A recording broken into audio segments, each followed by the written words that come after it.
ये व्यर्थ के बकवाद करने वाले लोगों से मत मिलो, व्यर्थ के बकवाद करने वाले लोगों की तरफ मत देखो, ये क्या कह रहे हैं, क्या बोल रहे हैं। और तुम भी व्यर्थ का बकवाद मत करो। अपने समय को कीमती मान करके निरंतर प्रिया प्रीतम का नाम जप करो, उनके गुण लीला गाओ, उनकी सेवा में रहो। कभी प्रपंच की बातें, कभी प्रतिष्ठा का चिंतन, कभी नाना प्रकार के मान सम्मान का चिंतन, ये घुसने ना पावे हृदय में। बहुत सावधान रहना चाहिए साधक को। ऐसी बातें देखो मत, ऐसी बातें सुनो मत जिससे तुम्हारा हृदय उद्विग्न होकर प्रभु का चिंतन छोड़ दे। बंद करो अभी। अन्य लोगों के संग का त्याग कर दो, जो भगवत विमुख वार्ता करते हैं, संत निंदा करते हैं, दूसरों की निंदा करते हैं। कुछ हाथ नहीं लगता, ये लोग दुर्गति को प्राप्त होने वाले हैं। भक्तन निंदा अति बुरी भूल करे जिन कोय, किए सुकृत बहु जन्म के छिन में दारे खोए। पर निंदा के किए ते नहीं, आवत नहीं कछुआत, मूर्ख पर्वत पाप को ले चल अपने साथ। तो अलम कश्यापि संगत्या, ऐसा संग मत करो जिनके पास बैठने से भक्त निंदा, जन निंदा, भगवत निंदा हो। ऐसे से दूर रहो। अलम बंद कर दो ऐसे लोगों का संग। रात दिन हम श्यामा श्याम का नाम जप करेंगे, श्यामा श्याम के लीला गुण गाएंगे, श्यामा श्याम के ही धाम का शोभा का चिंतन करेंगे। जब तुम अपना जीवन श्यामा श्याम के चरणों में न्यौछावर कर दोगे तो पूरा भार श्यामा श्याम ले लेंगे और तुम्हारे हृदय में मस्ती आ जाएगी।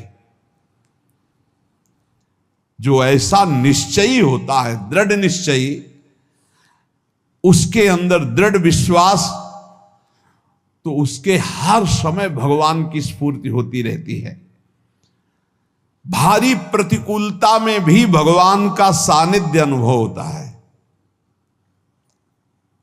वो अनुकूलता में तो भगवान के दुलार को देखता है, लेकिन प्रतिकूलता में भगवान की विशेष कृपा को देखता है। ये संयोग, ये वियोग, संसार की ये द्वंद्वमयी वृत्तियां भक्तों के हृदय में नहीं चुभती। आए की हुज्जत नहीं, गए की तलाश नहीं, क्योंकि नित्य संयोग भगवत स्मृति के प्रभाव से प्रभु का रहता है। शोक, विषाद बहुत ध्यान देने योग्य विषय है। तभी लोगों को ऐसा लगता है कि ऐसा कैसे हो सकता है। भक्त के चरित्रों को जब सुनते तो लगता है ऐसा कैसे हो सकता है, ऐसी परिस्थिति में भी ऐसा कैसे हो सकता है। क्योंकि तुम मानसिक बुद्धि से युक्त हो और वो भागवतिक स्थिति से युक्त है, इसलिए तुम उसको पार पा ही नहीं सकते। जब तुम अपना जीवन श्यामा श्याम के चरणों में समर्पित कर देते हो हृदय से, फिर उनकी कृपा से सब विघ्न दूर हो जाते, एक अपार मस्ती रहती है। नहीं तो शोक, विषाद, दुख, क्लेश, कष्ट, संताप, भय, उद्वेग, ये सदैव सताते रहते हैं। इसी से डिप्रेशन होता है। बार बार नकारात्मक चिंतन, शोक, विषाद, दुख, चिंता, क्लेश, संताप, भय, उद्वेग, यही पूरे मानसिक स्तर को नष्ट कर देते हैं। उत्साहहीन जीवन हो जाता है। जब तुम श्यामा श्याम को समर्पित हो जाते हो तो ये सब प्रवेश भी नहीं करते, एक अपार मस्ती बनी रहती है। अब क्या होगा? श्यामा श्याम जो करेंगे वही होगा। श्यामा श्याम पता नहीं कैसा करें, नहीं, वो सदैव मंगल भवन है, वो जो करते महामंगल होता है। यह निश्चय उपासक के हृदय में आ जाना चाहिए। इसलिए अपना सारा मन, सारी बुद्धि, सारा जीवन, प्रत्येक श्वास प्रभु को अर्पण कर दो, फिर देखो तुम निहाल हो जाओगे। दुख, शोक, विषाद, क्लेश, कष्ट, संताप, भय, उद्वेग, ये उसी को व्यापते हैं जिसने अपने जीवन को प्रभु के चरणों में अर्पित नहीं किया। इसलिए तुम अपना सारा मन, सारी बुद्धि, सारा जीवन, प्रत्येक श्वास केवल प्रभु को अर्पित कर दो, फिर देख लेना श्वास कैसे अर्पित की जाती, राधा राधा राधा। बुद्धि कैसे अर्पित की जाती, एकमात्र निश्चय कि भगवत सुख ही सुख है, ये जागतिक सुख सुख नहीं, ये दुख है, ये ऐसा दलदल है जिससे आज तक कोई नहीं निकल पाया। सारा मन, हम मन से केवल प्रभु का मनन करें, बार बार मन को संसार से हटा के नाम में, रूप में, लीला में, धाम में लगाएं। बहुत प्रसन्नता हो जाती है उस उपासक के हृदय में जो अपना मन बुद्धि प्रभु के चरणों में अर्पित कर देता है। भगवान ने तो इसको बहुत उत्तम स्थिति बताया है कि मेरे से कभी वो अलग हो ही नहीं सकता यदि मन बुद्धि अर्पित कर दिया।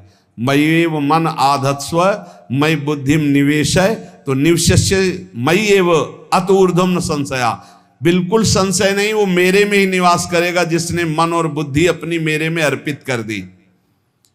बहुत प्रसन्नता रहेगी उस उपासक के जीवन में जो अपने आप को मन बुद्धि सहित प्रभु के चरणों में समर्पित कर दिया है। भगवान का आश्रय लेने वाले की पहचान है हर परिस्थिति में प्रसन्न रहना। देखो आप भगवद आश्रित हो कि नहीं, देखो अनुकूल परिस्थिति में तो सब प्रसन्न रहना, लेकिन प्रतिकूल परिस्थिति में प्रसन्न रहना ये भगवान के भक्तों का लक्षण है। हर परिस्थिति में प्रसन्न रहना ये भगवान के भक्तों का लक्षण है। आनंदगन भगवान का आश्रय मिलते ही आनंद छा जाता है हृदय में। उनके पास आनंद का अभाव होता ही नहीं है। जैसे सूर्य का प्रकाश उदय होते ही सूर्य का प्रकाश संपूर्ण अंधकार को नष्ट कर देता है, ऐसे ही भगवान का संपूर्ण आश्रय लेते ही सब दुख चिंता शोक नष्ट हो जाते, आनंद ही आनंद।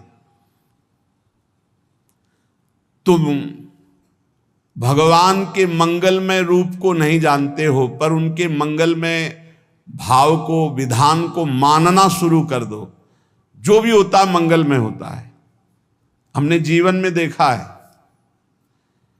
अगर इधर कोई बहुत बड़ा सुख दिया तो देर नहीं लगेगी, 24 घंटे नहीं व्यतीत होंगे और ऐसे दुख दे देंगे, जिससे दोनों का समान भाव रख करके ना दुख में तुम भूलो प्रभु को, ना सुख में फूलो, सीधे भगवत मार्ग में चल। पूरे जीवन की बात देखा है।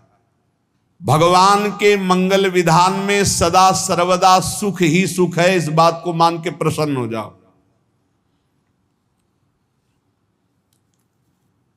जब भगवान का भजन करने वाले की तन्मयता बढ़ती है भजन में, तो द्वेषी जन अपने आप तैयार हो जाते हैं। भक्त कभी किसी से द्वेष नहीं करता, अपने आप वो द्रोह करने लगते। तो नरसिंह मेहता जी से बहुत गांव के कई लोग थे जो जलते थे, ऐसे जलते थे कि अब क्या करें, कैसे मिटा दे नरसिंह मेहता जी को। अब उपाय तो मिल नहीं रहा था। तो एक दिन संतों की मंडली आई और उन्होंने कहा कि हम रास्ते में कोई चोर आदि धन ना ले ले, इसलिए यहां से किसी की हुंडी चलती है क्या द्वारिका में? पहले ऐसा था।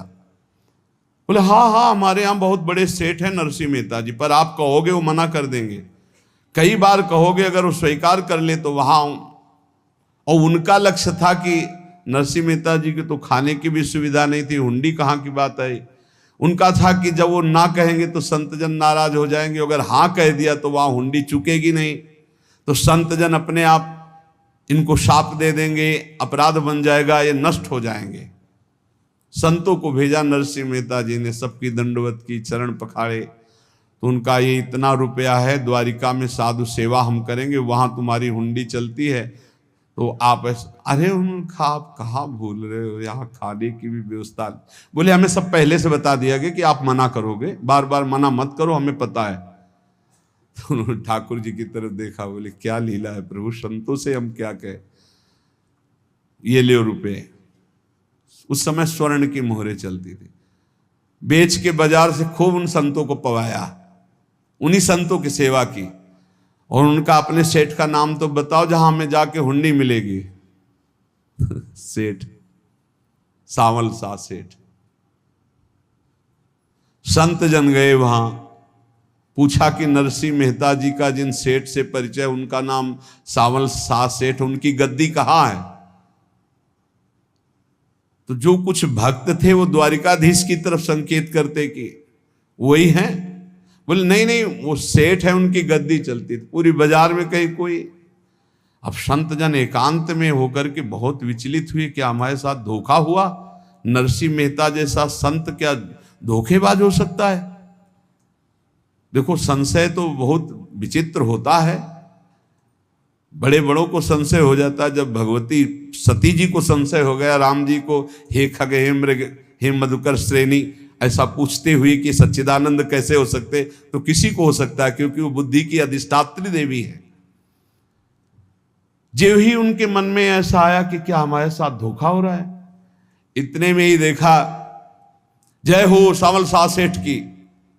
वो कहा सावल सा सेठ? तो देखा बढ़िया मुनीम जी उनके साथ, और सेठ बस्ता लिए हुए मुनीम जी, सरकार इधर से चलो। तो उनका सावल सा सेठ आपका नाम है? संतों ने कहा। बोले हाँ। बोले नरसिंह जी? हाँ। बोले आपकी हुंडी आ गई है। हुंडी एक कागज में लिखा कि ये हमारे सेठ जी को दे देना। वैसे लोग मुझे माखन चोर कहते, कोई कुछ कहता, लेकिन आपने सेठ बना दिया। जब आपने सेठ बना ही दिया तो आप कभी परवाह मत करना तुम। और ये सेवक आपकी सेवा में सदैव तत्पर है। भगवान ने ऐसा लिखा। जो भगवद आश्रित है, एक बार ये चलता रहता है, जो संत जन होते हैं उनके विरोधी अपने आप बन जाते हैं, किसी से कोई मतलब नहीं, अपने आप विरोधी बन जाते हैं। कबीरदास जी का पूरी काशी में यश था।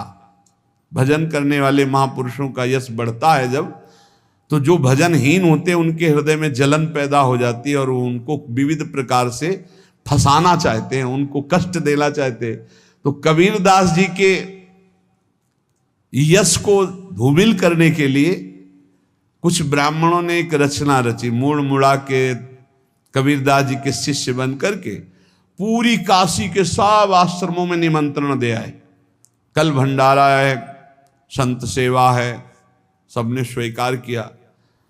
कबीरदास जी अपनी दिनचर्या करके निकले तो संत मंडली आने लगी। बोले कै बजे सेवा है? साधु सेवा। बोले कौन सी साधु सेवा? बोले कल आपके शिष्यजन निमंत्रण दे के आए, पूरी काशी के सब संत आ रहे हैं। कबीरदास जी ने कहा यहाँ तो एक की भी व्यवस्था नहीं, पूरी काशी के संत आ रहे। अच्छा, समझ में आ रहा है, लीला बिहारी तुम लीला करना चाहते हो।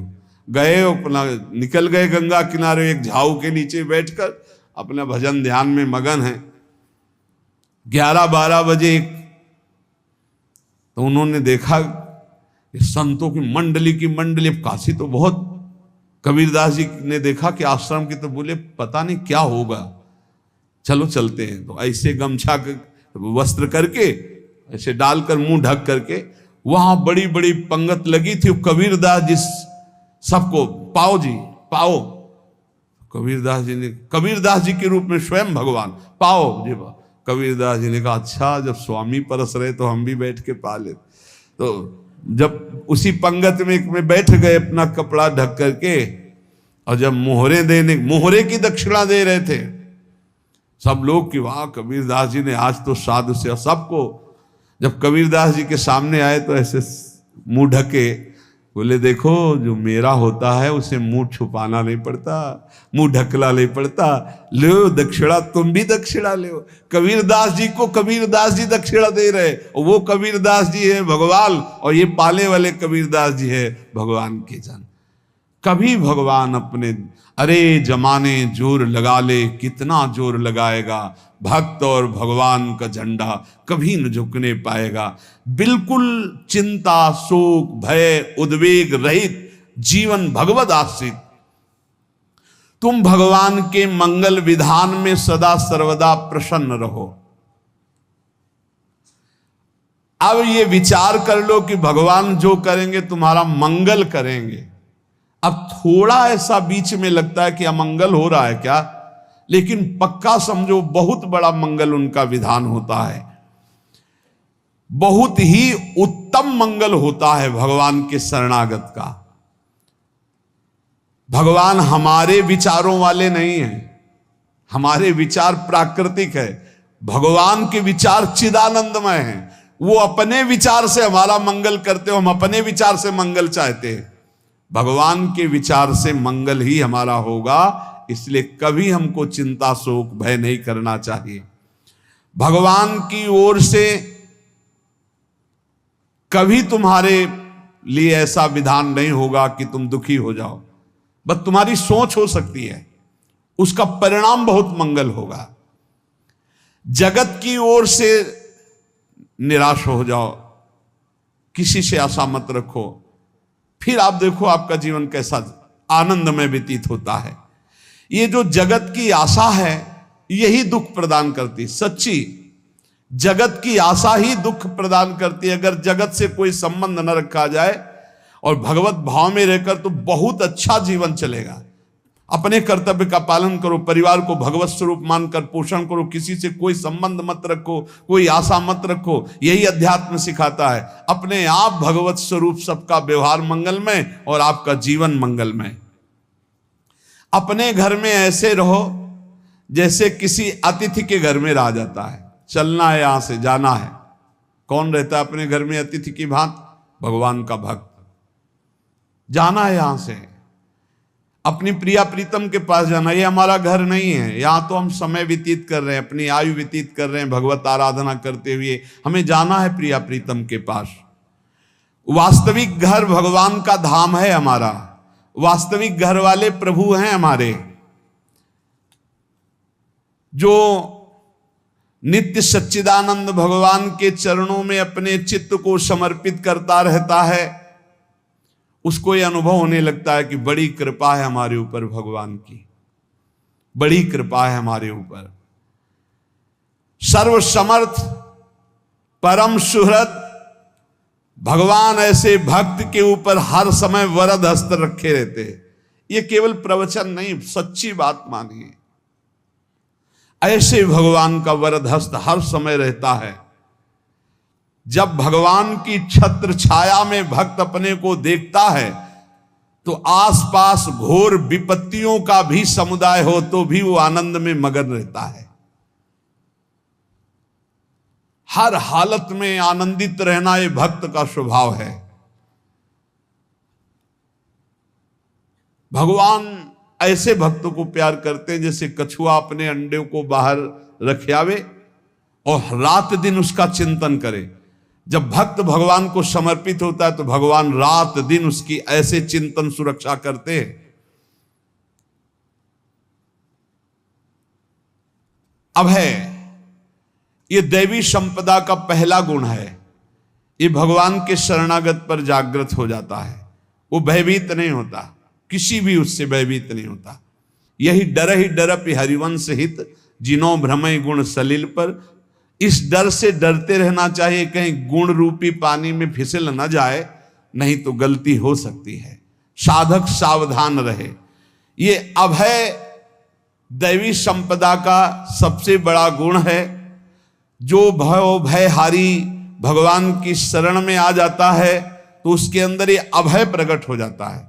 अगर कहीं तुम्हें एकांत में भय लग रहा है, एक आदमी तो एकांतिक में आए थे, वो कह रहे थे कि हमें हर समय भय लगा रहता कि कोई हमारे पीछे है, अंधेरा तो लगता कोई खड़ा है, मैं जीना मुश्किल हो गया, ऐसा भय। देखो ये मन कैसा है, भगवान से विमुख होने पर कैसे डरवाता है।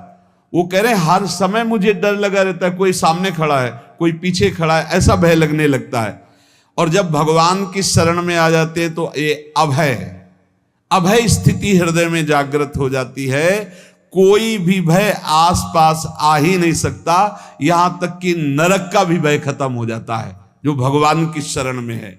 महापापी भी पुण्यात्मा महान भक्तों के समान वो उत्तम गति को प्राप्त हो जाता है जो भगवान की शरण में हो जाता है। पर ये जो भोगों का आश्रय लिए हुए हैं, मनमानी आचरण कर रहे हैं, ये कभी उस अभय को जान ही नहीं सकते कोई अभय पद है क्या।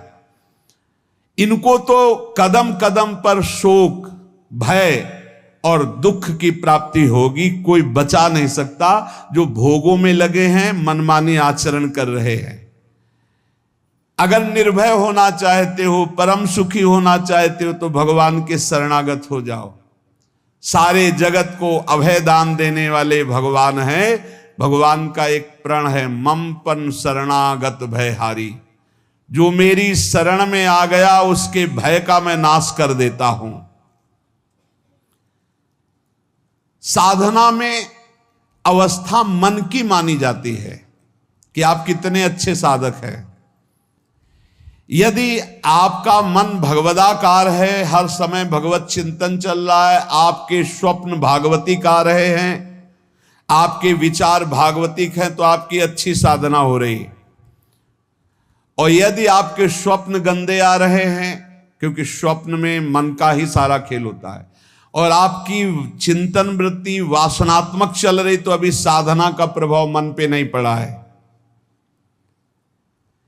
जिसका मन हर समय भगवत चिंतन करता रहता है, वो जीते जी जीवन मुक्त हो जाता, अनुभव होता है। जैसे किसी ने कहा कि हमें कैसे पता चलेगा कि हमारा काम हो गया है, तो जैसे आप भोजन पा लेते हैं तो किसी दूसरे से गारंटी थोड़ी लेनी होती कि हम छक गए हैं क्या, आप जरा बताना हम छक गए हैं क्या। नहीं, अपने हृदय में आ जाता है कि अब मैं तृप्त हो गया। ऐसे ही अपने हृदय में आ जाता है कि मेरा काम हो गया, अब मेरा जन्म नहीं होगा। ये हृदय में आ जाता है, अपने आप अनुभव में आ जाता है। जब स्वरूप बोध होता है तो किसी और से सलाह थोड़ी लेनी होती है, वो अपने आप अनुभव में आ जाता है। हाँ, यदि गुरुदेव का वर्ण नहीं किया है तो फिर आपको किसी न किसी गुरु से प्रमाणित करवाना पड़ेगा। और अगर गुरुदेव का वर्ण किया है तो वही मंत्र, वही नाम, वही गुरु शरणागति आपको अंदर से पुष्ट कर देगी कि आपका काम हो गया है। विषय चिंतन करता हुआ मन विषय आसक्ति को प्राप्त होता है। विषय आसक्ति को प्राप्त हुआ मन बार बार जन्म मरण और नरक को प्राप्त होता है। बस ये विषय चिंतन हटाना ही प्रमुख कर्तव्य साधना का है। बार बार मन को विषयों से हटा करके प्रभु के नाम में लगाओ, प्रभु के रूप में लगाओ, प्रभु की लीला में लगाओ। जहां भगवान प्रकट होते हैं वहां परमानंद की बाढ़ आती है। पर ये ध्यान रखें, गुलाब का फूल कांटों में खिलता है, उसकी सुगंध लेनी, फूल लेना है तो कांटों से बचाकर। ऐसे ही जब आप भगवत चिंतन के लिए चलेंगे तो आपका चिंतन चुराने के लिए माया विविध नाटक करेगी, कांटे फैलाएगी। कोई तुम्हारी निंदा करेगा, कोई अपमान करेगा, कोई उपहास करेगा, तुम्हारी अव्यवस्था हो सकती है, तुम्हारी परिस्थिति बहुत भयावह हो सकती है। इन परिस्थितियों में भी भगवत चिंतन का तार ना टूटने पावे तो आगे गुलाब का फूल है। जैसे कांटे से बचाकर गुलाब का फूल लेते हैं और भगवद अर्पित करके सौरभ का सुख लेते हैं, ऐसे ही भगवान के प्रेमानंद का अनुभव करने के लिए संसार के कांटों से बचना होगा। और खिलेगा यही फूल संसार में ही, मनुष्य देह में, और योनियों में नहीं। भगवत प्राप्ति स्वर्ग में नहीं होगी, इसी मृत्यु लोक में होगी। पहले मन नहीं लगता भगवत चिंतन में, भगवत चिंतन जबरदस्ती करना पड़ता है। भगवत चिंतन जे ही प्रारंभ करोगे ते ही बहुत बाढ़ आ जाएगी पाप चिंतन की। ध्यान दीजिए, बहुत लोग प्रश्न करते रहते हैं कि हम जब भजन में बैठते हैं तो बहुत गंदी बातें आती, मन बड़ा चंचल होता है, भाग जाता है। ऐसा प्रारंभ में जब कोई भगवत चिंतन प्रारंभ करता है तो उसका मन विषयों में भागता है, गंदी बातों में भागता है। अब लोग कहते पहले तो हमारा चिंतन बढ़िया होता था, अब चिंतन नहीं होता। तो कोई सिद्ध पुरुष थोड़ी हो गए, तुम्हें जबरदस्ती चिंतन करना होगा। जगत के प्राणी में जहां मन जाए तो इसमें भी भगवान, पदार्थ में मन जाए तो उसमें भी भगवान, जहां जहां मन जाए वहां वहां भगवान देखो, या मन को हटाकर नाम मंत्र में लगाओ। ऐसे भगवत स्मृति जागृत की जाती है, बार बार प्रयास करना होता है। कई लोग ये प्रश्न करते हैं कि हमसे बड़े पाप हो गए तो क्या हमें भगवान की प्राप्ति हो जाएगी? तो यहां कह रहे हैं भगवान किसी के पूर्व जीवन को नहीं देखते हैं, वर्तमान के भजन को देखते हैं। पकड़ो इस बात को। अगर वर्तमान में आज आप सुधर गए हो, नाम जप कर रहे हो, तो आप भक्त हो। ये गीता जी में भगवान ने कहा, अपिचेत सुदुराचारो भजते माम अनन्य भाग साधुरेव समन्तव्या सम्यक व्यवसिता। ऐसा बहुत दुराचारी पहले रहा है, बाद में उसके मन में आ गया कि भगवान के सिवा हमारा कोई कल्याण करने वाला नहीं, हमारा कोई नहीं। तो भगवान कहते हैं मैं उसे साधु ही मानता हूं, उसे साधु बना देता हूं। भगवान किसी के पूर्व जीवन को नहीं देखते। बहुत बढ़िया बात है। कल तक हम क्या करते रहे भगवान नहीं देखते, आज क्या कर रहे हो ये देखते हैं। यदि आज आप भजन में लग गए हो, अच्छे आचरण कर रहे हो, तो आपको भगवत प्राप्ति हो जाएगी।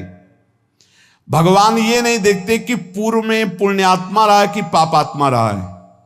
भगवान वर्तमान में देखते कि मेरा भजन कर रहा है, बस इसी से कल्याण कर देते हैं। पकड़ो इस बात को, तो कभी प्रश्न नहीं उठेगा कि क्या हमको भी भगवत प्राप्ति हो सकती है क्या। हमारा मन यदि श्री भगवान को चाहने लगे तो श्री भगवान हमारे मन में ही आकर बस जाएंगे। भगवान की रूप माधुरी में मन डूबने लगेगा। यथार्थ सत्य, जो भगवान से थोड़ा भी प्यार करने लगे हैं, उनके हृदय में भगवान की उनकी भावना के अनुसार झलक आने लगी है। हृदय में प्रभु के आते ही अनंत जन्मों के संस्कारों का नाश हो जाता है। इसलिए तुम अपने पहले वाले घृणित जीवन को याद भी मत करो और उसको सोचकर जरा निराश भी मत हो। अमावस्या में घोर अंधकार रहता है, पर प्रातः काल में अंधकार नष्ट हो जाता है। ऐसे ही नाम का उच्चारण करते ही तुम्हारे जितने पाप अंधकार हो सब नष्ट हो जाएंगे। तुम चाहो कि एक क्षण भी प्रभु को ना भूलो। अब वर्तमान में ऐसी स्थिति बनाओ। जो प्रभु को नहीं भूलने की चाह करता है कि मुझे ऐसी स्थिति प्राप्त हो कि मैं कभी प्रभु को ना भूलूं, तो सच्ची मानो और कोई बात भगवान सुने ना सुने, ये बात जल्दी सुन लेते हैं। भजन की मांग करो तो बहुत जल्दी भगवान पूर्ण करते हो। भजन जिसका चलने लगा तो फिर लोकांतर के सारी रिद्धियां सिद्धियां सुख वैभव तो उसके चरणों में लौटते हैं। जब हम प्रभु से प्रभु का स्मरण न मांगकर भोग मांगते हैं, तभी हमारा भजन रुक जाता है, भजन नहीं चल पाता। यदि हम प्रभु से केवल भजन मांगे तो विश्वास करो ब्याज में सब हो जाएगा। मूल भजन तो आपका बचेगा ही, ब्याज में लोकांतर के भोग आपके चरणों में लुटते घूमेंगे। आप भजन करके तो देखो। अरे घिघियाने की जरूरत नहीं, किसी से मांगने की जरूरत नहीं, भजन करके देखो, सब ठीक हो जाएगा, सब अपने आप बन जाएगा। हम बहुत बड़ी भूल कर देते हैं कि थोड़ा भजन करके प्रभु से कुछ सांसारिक वस्तुएं, स्थितियां, परिस्थितियां बदलने की मांग कर लेते हैं, जिससे भजन छूट जाता है। प्रभु की स्मृति इतनी महान है कि जिन्होंने बैर भाव से प्रभु का स्मरण किया उनको भगवान की प्राप्ति हो गई। जैसे कंस आदि भगवान से बैर ही तो रखते थे, लेकिन भगवान की स्मृति रहती थी। स्मृति ने उनको भगवत प्राप्ति करा दी। स्मृति में महान सुख है, पर वो जब भक्ति रस से युक्त स्मृति होती तब माधुर्य रस, प्रेम रस का अनुभव होता है। कल्याण तो वैर भाव से स्मरण करने वालों को भी प्राप्त हो गया। यदि आप भक्त हो और ये चाहते हो कि आपकी भागवती की स्थिति बहुत जोर की हो, तो हम आपसे प्रार्थना करते हैं कि रोज प्रभु से एक ही बात मांगिए, मुझे अखंड स्मृति दीजिए। अर्जुन जी को पूरी गीता जी सुनने के बाद यही मिला, नष्टो मोहा स्मृति लब्ध्वा। स्मृति, प्रभु आप हम पे ऐसी कृपा कर दो कि हमारे हृदय में किसी और व्यक्ति, वस्तु, स्थान की स्मृति न रह जाए, केवल आपकी स्मृति रह जाए। ये चाह भगवान बहुत जल्दी पूर्ण कर देते हैं यदि उपासक हृदय से ये बात मांगे। भगवान की कृपा से ही ऐसा हो सकता है कि अखंड स्मृति ये कर्म फल से नहीं मिलती है। प्रभु के प्रति निर्भर होकर जो दैन्यता पूर्वक प्रभु से मांगता है और हर समय अभ्यास करता रहता है भगवत स्मरण का, उसको ये स्मृति मिलती है। और स्मृति मिल गई तो इससे बड़ी कोई स्थिति नहीं, हर समय भगवान का स्मरण। प्रभु से मन प्रतिपल नया नया स्वाद लेकर के आसक्त होता रहता है, नवम नवम। प्रभु कभी बासी नहीं होते। जैसे किसी व्यक्ति को देखो तो देखते देखते मन हट जाएगा कि देख लिया, बहुत सुंदर है, ठीक है, लेकिन वो एक दिन मन हट जाएगा।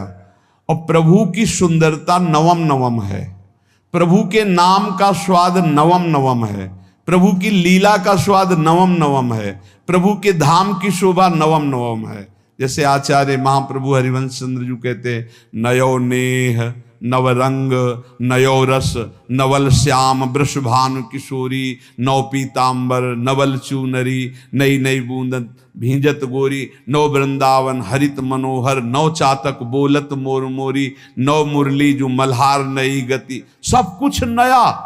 तो नवम नवम प्रभु प्रतिपल नवम नवम प्रभु का रूप, प्रियाजू का नवम नवम, अबहीं और अबहीं और अबहीं और है। तो कहते हैं जब मन निरंतर स्मृति में डूबता है तो जब प्रभु की रूप माधुरी प्रकाशित होती तो ऐसी नवम नवम कि कभी ये नहीं होता कि रूप बासी हो गया, ये वही रूप है जो हमने अभी देखा था, नवम नवम। इसलिए आनंद की उफान आती रहती है उपासक के हृदय में। ऐसी प्रियता, ऐसा आनंद बिना भजन के नहीं अनुभव में आएगा। इसलिए तुम विश्वास करो, तुम्हें बहुत सुंदर सुख मिलने वाला है, आगे अपार सुख मिलने वाला है। ये थोड़ा दुख का समय काट लो, जब तक जीवन है ये दुख सुख की लहर आती रहेगी, आप इसको सह जाओ, आगे बहुत आनंद है, विश्वास मान लीजिए, बहुत आनंद है। जो ये विश्वास कर लेता है वो प्रभु के मार्ग में चलकर प्रभु को प्राप्त कर लेता है। नहीं तो इतने रोड़े हैं कि आप ऊब जाओगे, बहुत रोड़े हैं। जो प्रभु के मार्ग में चलता है तो माया के बहुत से पार्षद अपना प्रभुत्व दिखाने उनके पास आते हैं, महिमा अपनी दिखाने, पर वो किसी वस्तु स्थिति अवस्था प्राणी पदार्थ का प्रभाव स्वीकार ही नहीं करता, क्योंकि भगवत स्मृति परायण है, भगवान की कृपा पर विश्वास है, इसलिए उसको कोई फंसा नहीं पाता। वो नित्य निरंतर प्रभु से घुला मिला रहने के कारण उसकी मस्ती में कोई फर्क नहीं पड़ता। माया का प्रभुत्व रखने वाले उसे फंसाने की चेष्टा करते हैं, पर उस पर किसी का असर नहीं होता, वो कहीं लिप्त नहीं होता, वो कहीं दुखी सुखी नहीं होता, वो हर समय प्रसन्न रहता है। तुम देखो, हर समय प्रसन्न रहते हो? यदि नहीं तो तुम किसी व्यक्ति वस्तु का आश्रय लिए हुए, प्रभु का नहीं। अगर हां तो हर समय प्रभु का स्मरण चलना चाहिए, हर समय प्रभु के आश्रित हो, फिर देखना ये आनंद, ये प्रसन्नता क्या रूप रखती है। बड़े बड़े मस्त संतों को देखा, मस्त ऐसे उन्माद में मस्त है, उस सुख के लिए ललचाओ, कब तक जन्मते मरते रहोगे, कब तक बार बार दुख भोगते रहोगे, कब, बड़ा प्रपंच है ये। भगवान का स्मरण परम पुण्यात्मा पुरुष का हृदय माना जाता है, बहुत पवित्र हृदय, बड़ा पुण्यात्मा हृदय जिसमें भगवान का स्मरण। भगवान का विस्मरण पापात्मा पुरुष, भयानक विपत्ति दुर्भाग्य आते हो। सुदृढ़ निश्चय करो, अब हम भगवान के स्मरण में अपना समय व्यतीत करेंगे। मेहनत करो, कार्य करने के लिए कोई मना नहीं, आप नौकरी करो, किसानी करो, व्यापार करो, पर अंदर अंदर भगवत स्मृति, भगवत स्मृति ही सबसे बड़ी स्थिति है। अब चाहे हम जीवित रहें, चाहे हमारे मरण जैसी विपत्ति आ जाए, चाहे सब हमसे हट जाएं, चाहे सब हमको नमन करें, अब हम दृढ़ निश्चय करके केवल भगवान के स्मरण करते हुए इस संसार के बीच समय व्यतीत करेंगे। अब हम चूकने वाले नहीं। ये नियम लीजिए, चाहे जीवन रहे या ना रहे, चाहे मरण जैसा कष्ट आ जाए, चाहे सब वियोग हो जाए, सब चले जाए, चाहे सब संयोग हो जाए, सब नमन करें, अब हम प्रभु का स्मरण नहीं छोड़ेंगे।